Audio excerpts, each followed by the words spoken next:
오늘은 이사야 53장 12절의 말씀을 범죄자들을 위한 예수님의 간구라는 제목으로 설교했던 찰스 스펄전 목사님의 설교 가운데 이 설교의 세 번째 요점이자 마지막 요점인 예수님의 본을 따르는 순종의 정신이라는 내용을 읽고 묵상하도록 하겠습니다.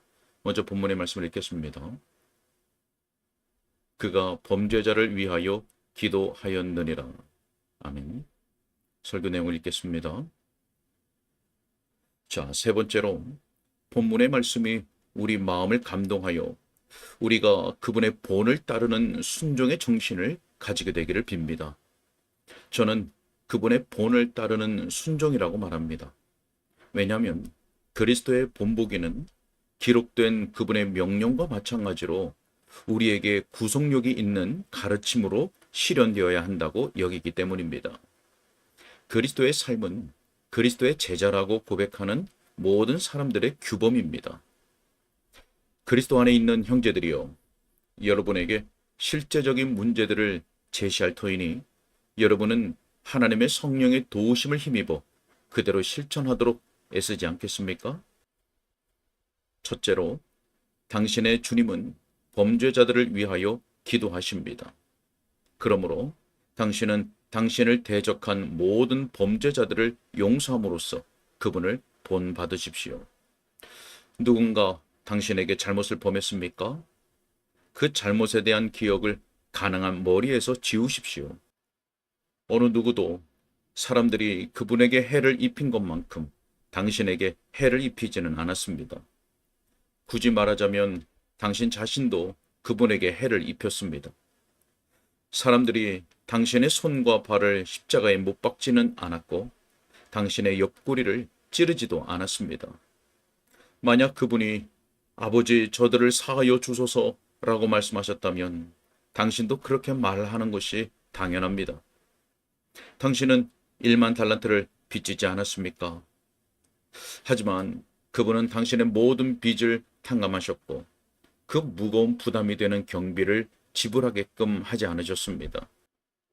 당신의 형제는 조금 빚졌거늘 당신은 그의 멱살을 잡는단 말인가요? 당신은 7번의 70번씩이라도 너그럽게 용서하지 않겠습니까? 당신은 그를 용서할 수 없습니까? 만약 당신이 그것을 불가능하다고 여긴다면 저는 더 이상 당신을 그리스도인으로 여기면서 말하고 싶지 않습니다. 왜냐하면 저는 당신이 믿는 자인지 자체를 의심해야 하기 때문입니다. 당신이 용서하고 있지 않는 동안에는 주께서 당신을 용납하실 수 없습니다. 왜냐하면 그분이 친히 이렇게 말씀하시기 때문입니다. 그러므로 예물을 제단에 드리려다가 거기서 내 형제에게 원망 들을 만한 일이 있는 것이 생각나거든 예물을 제단 앞에 두고 먼저 가서 형제와 화목하고 그 후에 와서 예물을 드리라. 자, 만일 화목이 이루어지지 않으면 당신은 받아들여지지 않을 것입니다. 하나님은 그 마음에 악의와 적개심이 있는 자들의 기도를 듣지 않으십니다. 하지만 저는 당신에게 위협의 말보다는 사랑의 어조로 말하고 싶습니다. 온유하신 그리스도를 따르는 자로서 저는 당신에게 이 문제에서 그분을 본받으라고 호소합니다. 그러면 당신의 마음은 안식과 위로를 발견할 것입니다. 그리스도께서 당신을 용서하신 그날부터 그리스도를 위하여 모든 잘못들을 온전하고 솔직하게 용서하는 것에서 기쁨을 발견하는 고귀한 성품이 솟아납니다. 정녕 그분이 지불하신 죄값은 하나님을 만족시켰듯이 당연히 당신도 만족시키는 것이며 당신의 형제가 주님께 대해서뿐 아니라 당신에 대해서 범한 죄를 보상하는 것입니다. 예수님은 첫 번째 돌판에 새겨진 율법을 어긴 잘못뿐 아니라 두 번째 돌판에 새겨진 율법을 어긴 잘못까지도 친히 담당하셨습니다. 그런데 당신은 예수님이 담당하신 죄에 대해 당신의 형제를 송사하겠습니까? 형제들이여, 여러분은 용서해야 합니다. 그분의 피가 기록을 지워버렸기 때문입니다. 이 성경 말씀이 여러분의 마음에 하늘에서 내리는 이슬처럼 내리기를 바랍니다. 서로 친절하게 하며 불쌍히 여기며 서로 용서하기를 하나님이 그리스도 안에서 너희를 용서하심과 같이 하라. 자, 둘째로 사랑하는 형제들이여, 여러분 스스로를 위하여 기도함으로써 그리스도를 본받으십시오. 여러분은 범죄자들이며 또한 예수님이 범죄자들을 위하여 기도하시는 것을 알기에 다음과 같이 담대히 말하십시오. 만약 그분이 나 같은 자를 위하여 기도하신다면 나도 겸손한 간구를 드릴 것이며 그분으로 말미암아 들으심을 얻으리라고 소망한다. 그분이 아버지 저들을 사하여 주소서라고 부르짖으시는 소리를 내가 듣기에 나는 겸손히 그분의 발치에 엎드려 울 것이며 나의 빈약하고 두려워 떠는 간구를 그분의 유효하고 설득력 있는 간구와 섞이게 할 것이다. 예수님께서 아버지 저들을 사하여 주소서라고 말씀하실 때 여러분은 아버지 저를 사하여 주소서라고 말하는 것이 지혜입니다. 사랑하는 형제들이여, 그것이 구원받는 길입니다. 당신의 기도를 저 위대하신 대제사장의 옷자락에 달린 금종들처럼 되게 하십시오. 그분이 그것들을 휘장 안으로 가지고 가실 것이며 그곳에서 감미롭게 그 소리가 울리도록 하실 것입니다. 멀리서 미풍에 실려오는 음악처럼 당신의 기도 소리가 예수님의 기도의 미풍을 타고 천국까지 실려가 그곳에서 들리도록 하십시오. 당신의 기도는 연약하기에 그것을 그분의 무한한 능력의 기도와 짝을 이루게끔 하십시오. 그분의 공로들을 당신의 기도가 타고 오를 수 있는 날개라고 여기고 그분의 능력을 너무나 값진 혜택들을 움켜쥘 수 있는 손이라고 여기십시오. 예수님의 도움과 같은 큰 격려를 받을 때에도 기도하기를 거부하는 자들에게 제가 무슨 말을 할까요? 우리가 경건하지 못한 자들에게 기도하도록 설득하려 할 때는 부드러운 어조로 말하는 것이 적절합니다. 하지만 그들이 예수 그리스도의 기도를 배격한다면 우리는 엄숙한 경고의 말을 보태야 할 것입니다. 만약 당신이 멸망한다면 당신의 피가 당신 머리에 돌려질 것입니다. 우리는 당신의 정죄에 아멘이라고 말할 것이며 당신이 가중한 처벌을 받기에 합당하다고 증언할 것입니다. 큰 은혜를 거부한 자들은 큰 진노를 예상해야 합니다. 당신의 구원자의 기도가 당신에 의해 배격된다면 그 기도는 그분이 당신의 재판장이 되시는 날에 당신에게 무서운 고통으로 엄습할 것입니다. 사랑하는 친구들이요, 세 번째 요점에 있어서도 우리 주님을 본받도록 합시다. 즉, 만일 우리가 우리의 죄에서 용서를 받았다면 예수님이 그렇게 하시는 것처럼 우리도 이제는 범죄자들을 위해 기도합시다. 그분은 그분의 모든 제자들에게 큰 본이십니다. 만약 그분이 죄인들을 위해 기도하는 것을 그분의 지속적인 업무로 삼으신다면 그분의 백성이 그분과 연합해야 하지 않겠습니까?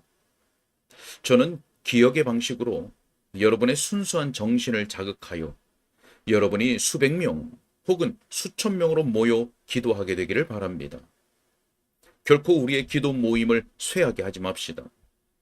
우리는 하나의 교회로서 범죄자들을 위해 기도해야 할 것이며 결코 우리 주위에 있는 모든 사람들의 회심을 위해 기도하기를 쉬지 말아야 합니다. 저는 여러분이 매일같이 여러분 자신을 위해 자주 무릎을 꿇는 것처럼 범죄자들을 위해 기도할 것이라고 기대합니다. 불쌍한 사람들입니다. 그들 중 많은 이들이 죄를 지으며 그들 자신의 영혼에 해를 가하고 있지만 그들은 자기들이 하는 바를 알지 못합니다. 그들은 죄에서 즐거움을 찾는다고 생각합니다. 이 점에서도 역시 그들은 자기의 하는 것을 알지 못합니다. 그들은 안식일을 어기고 성소를 멸시하며 그리스도를 거부하고 유쾌한 중에 지옥으로 내려가거늘 마치 혼인잔치라도 가는 듯이 즐겁게 노래하면서 갑니다. 그들은 자기들이 하는 것을 알지 못합니다. 하지만 여러분은 그들이 하는 것이 무엇인지 압니다. 여러분의 사람을 향한 그 사랑, 그 순수한 인간애로서 저는 여러분에게 이 불쌍한 영혼들을 위해 여러분이 할 수 있는 모든 것을 행하되 특별히 그들을 위해 기도하라고 호소합니다. 여러분에게 요청되는 일은 크지 않습니다. 여러분은 십자가에 못 박히도록 지명되지 않았고 거기서 죄인들을 위해 피 흘리라는 명령을 듣지 않았습니다. 여러분은 단지 기도하라는 요청을 받습니다. 기도는 명예로운 섬김입니다. 당신과 같은 죄인이 다른 사람들을 위해 왕께 탄원하도록 허용되는 것은 당신의 품격을 높여주는 일입니다. 만일 당신이 영국 여왕의 궁전에 자주 들어가도록 허락을 얻을 수 있다면 거기서 다른 사람을 위하여 탄원하도록 요청받은 것을 힘든 일이라고 여기지 않을 것입니다. 거기서 다른 사람들을 위해 청을 드리도록 허락된다면 그것은 당신에게 기꺼이 누리고 싶은 즐거움일 것이며 간절히 움켜쥐기를 바라는 특권일 것입니다.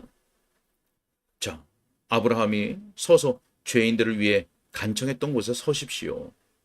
소돔은 이 시대 세상의 많은 곳에 비하면 그 악함이 더 심하지 않을 것입니다. 그러므로 여러분의 마음을 다해서 간구하십시오. 비록 당신이 진토와 재해에 불과할지라도 주님께 간청하고 또 간청하십시오. 주께서 마침내 이렇게 말씀하실 때까지 멈추지 마십시오. 내가 그 간구를 들었다.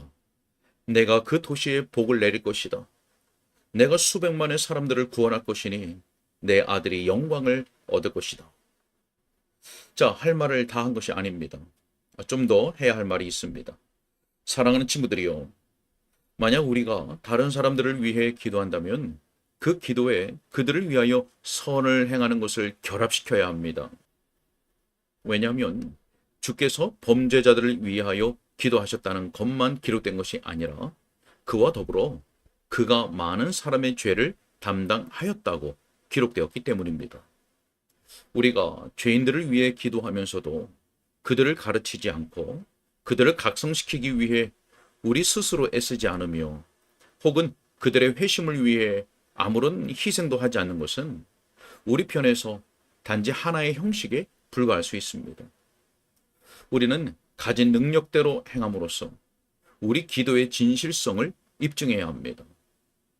노력 없는 기도는 허위이며 하나님을 기쁘시게 할 수 없습니다. 힘써 다른 사람들의 유익을 구하십시오. 그러면 정직한 마음으로 기도할 수 있을 것입니다. 자, 마지막으로 그리스도께서 천국에서 우리를 위해 앞으로 나서신다면 우리는 즐거이 이 지상에서 그분과 함께 나서기로 합시다. 그분이 하나님 앞과 거룩한 천사들 앞에서 우리를 시인하시니 우리는 뒤로 물러서지 말고 하나님을 위하여 사람들에게 호소합시다. 만약 그분이 그분의 간구로서 우리를 끝까지 구원하신다면 우리는 끝까지 그분을 섬기는 일에 최선을 다합시다. 그분이 우리를 위하여 기도하시는 일에 영원의 시간을 쓰신다면 우리는 우리의 시간을 그분의 목적을 위해 기도하는 일에 쓰도록 합시다. 그분이 우리를 생각하시면 우리도 역시 그분의 백성을 생각하고 특히 그분의 고통받는 백성들을 위해 간구합시다. 그분이 우리의 사정을 살피시고 우리의 필요를 위해 기도하신다면 우리는 그분의 백성들의 필요를 살피고 그들을 위해 간청하도록 합시다. 오호라, 사람들이 우리 주님을 위하여 기도하는 일에 얼마나 쉽게 지치는지요. 만약 기도를 위해 하루 온종일을 따로 떼어두고 기도 모임이 신중하게 이루어지지 않으면 그것은 쉽게 육체를 지치게 하는 것이 되고 맙니다. 기도 모임의 불꽃과 열기는 아주 쉽게 사그라집니다. 부끄러운 우리의 이 느릿한 정신과 무거운 육체는 활기와 간결성을 필요로 하며 그렇지 않으면 우리는 기도 중에도 잠들기 쉽습니다. 주님께는 영원히가 기도하기에 길지 않지만 여기서는 단 한 시간도 우리를 지치게 합니다. 쉬지 않고 모든 시대를 통틀어 그분의 기도는 계속해서 보좌 앞으로 올라갑니다. 하지만 우리는 쉽게 시들해지고 짧은 기간에도 우리의 기도는 절반은 죽은 듯이 됩니다. 모세가 그의 손을 내리자 아말렉이 평지에서 여호수아를 이기는 것을 보십시오. 우리가 이런 식으로 승리를 잃어버리고 원수가 승리하도록 참고 내버려둘 수 있습니까? 기도를 억누르는 것은 교회를 약화시키는 것입니다. 만약 우리가 분발하여 저 언약의 사자를 붙들고 당신이 내게 축복하지 아니하면 가게 하지 아니하겠나이다 라고 결연하게 부르짖는다면 우리는 우리 자신과 이 시대를 복되게 할 수 있습니다. 만일 우리가 지각을 더욱더 활용하여 모든 기도의 무기로 삼는다면 우리의 승리는 그리 드물지 않고 그리 멀지도 않을 것입니다. 기도하시는 우리의 주님은 기도하는 교회가 부족한 것으로 인해 방해를 받으십니다. 나라가 임하지 않는 것은 은혜의 보좌를 활용하는 것이 너무나 적기 때문입니다. 나의 형제들이여, 여러분의 무릎을 꿇으십시오. 여러분의 승리는 무릎에 달려있기 때문입니다. 은혜의 보좌에 가서 그곳에 머무르십시오. 제가 여러분에게 제시할 수 있는 논증 중에 이보다 더 나은 것이 무엇이겠습니까? 즉, 예수님이 거기 계십니다. 여러분이 그분과의 동행을 바란다면 여러분은 자주 거기서 머물러야 하지 않겠습니까? 만약 여러분이 그분의 가장 귀하고도 달콤한 사랑을 맛보기 원한다면 그분이 행하고 계시는 일을 여러분도 행하십시오. 일에서의 연합은 새로운 마음의 교제를 창출해낼 것입니다. 기도하는 사람들이 함께 모일 때 결코 빠지지 말도록 합시다. 다른 일은 제쳐두고라도 기도하기 위한 모임에는 반드시 참여하도록 합시다. 우리가 사는 날 동안 다른 무엇보다 기도의 사람이 되도록 합시다. 그리고 우리가 죽을 때 비록 사람들이 우리에 대해 다른 말은 할 수 없을지라도 이 비명으로 우리를 기념하게끔 합시다. 그것이 또한 우리 주님의 기념비이기도 합니다. 그는 많은 범죄자들을 위하여 기도하였다. 아멘. 여기까지입니다. 네, 우리 주 예수님은 아버지여 저들을 사하여 주옵소서라고 기도하셨지요. 자, 우리 주님께서 범죄자들을 위해 기도하셨듯이 주님을 따르는 우리도 우리의 마음과 삶에 해를 끼친 사람들을 기꺼이 용서할 수 있어야 하겠습니다. 또한 그들을 위해 기도하고 그들의 유익을 구해야 할 것입니다. 실제로 이 일이 참 쉽지 않다는 것을 우리는 경험하게 됩니다. 하지만 우리 자신이 주님께 어떠한 긍휼히 여김을 받았는지, 그리고 그분이 범죄자인 우리를 위하여 어떻게 기도하셨고 어떻게 용납하셨는지, 그리고 또한 하나님 앞에 받아들여지기에 너무나 부족하고 빈손뿐인 우리를 여전히 어떻게 받아주고 계시는지를 생각한다면 우리는 훨씬 더 기꺼이 주님의 본을 따르는 이 순종의 길을 걸어갈 수 있을 것입니다. 성령께서 우리를 말씀 가운데로 인도하시고 구원의 감격과 감사를 더욱 크게 일으켜 주시며 우리가 기도를 통해서 더욱 이 일을 기꺼이 그리고 즐거이 행할 수 있도록 도와주시기를, 인도해 주시기를 간절히 소망합니다. 기도하겠습니다. 사랑과 자비와 긍휼이 풍성하신 하나님 아버지, 우리 주 예수 그리스도 안에서 우리를 용납하여 주시고 우리를 사랑하여 주시며 이제까지도 하나님의 은혜로 말미암아 살아갈 수 있게 하신 것을 감사합니다. 하나님, 우리의 믿음이 너무나 연약하고 부족합니다. 우리의 믿음을 더하여 주옵시고 성령 하나님을 통해서 우리가 받은 구원의 은혜가 어떠한지 우리 마음속에 그 감사와 감격을 더욱 크게 일으켜 주셔서 우리도 주 예수 그리스도께서 행하신 모범의 길을 잘 따라 순종할 수 있도록 도와주시고 인도하여 주옵소서. 우리의 옛사람이 그 길을 자꾸 가로막았을 때마다 우리가 기도로서 성령의 도우심을 구하고 성령의 도우심 가운데 우리에게 맡겨진 순종의 의무들을 잘 감당해 나갈 수 있도록 인도하여 주옵소서. 주께 의탁하옵고 우리 주 예수 그리스도 이름으로 기도하옵나이다. 아멘.